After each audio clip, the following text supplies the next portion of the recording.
The king was in his mansion house, counting out his money. The queen was in the parlor, eating bread and honey. The man was in the garden, hanging out the clothes. There came a little lad, that was now up the nose. Sit up. A Pocket Full of Rye is a 1953 novel by Agatha Christie. Those of you who know your nursery rhymes will know that the line is taken from the nursery rhyme Sing a Song of Sixpence. This is a Miss Marple novel that is one of Christie's nursery rhyme mysteries. And basically, the three murders in this novel follow the plot line of Sing a Song of Sixpence, particularly the second stanza. We have the king in his counting house counting his money, and he dies when he's having tea at his office in London. We have the queen in the parlor eating bread and honey, and she's found poisoned after having tea with bread and honey. And then we have the maid in the garden hanging up the clothes. She's found strangled in the garden, and the murderer has put a clothespin on her nose in kind of a heartless gesture. This is another sort of domestic mystery concerning a family, concerning inheritance. But it's interesting. This nursery rhyme motif plays through in a lot of different ways. The family is known as the Fortescues, and the father of the family is Rex Fortescue. Rex, of course, in Latin means king, so we have the king. And then probably about a year before all of this was happening, he started having some odd tricks being played on him.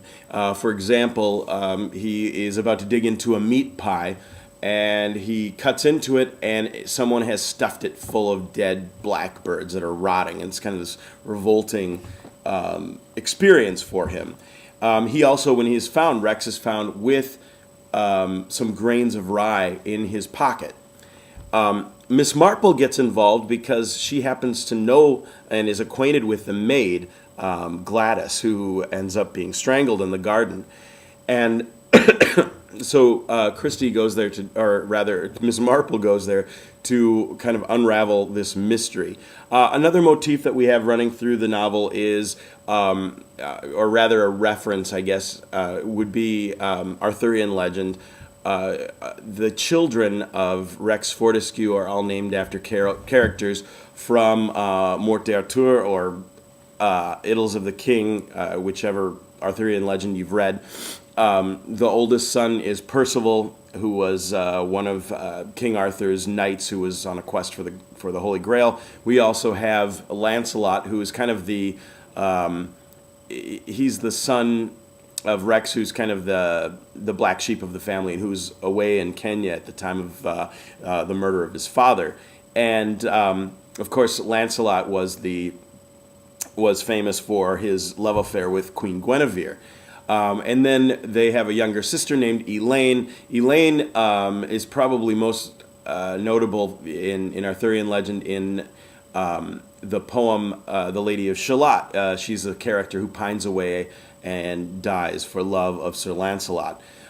So you have these characters. The characters themselves may or may not play out according to their characters in the Arthurian legend. Nevertheless, it's kind of an interesting sub-motif. The big thing here, again, is money, and a lot of money. And we have a lot of people who have different motives for possibly killing Rex.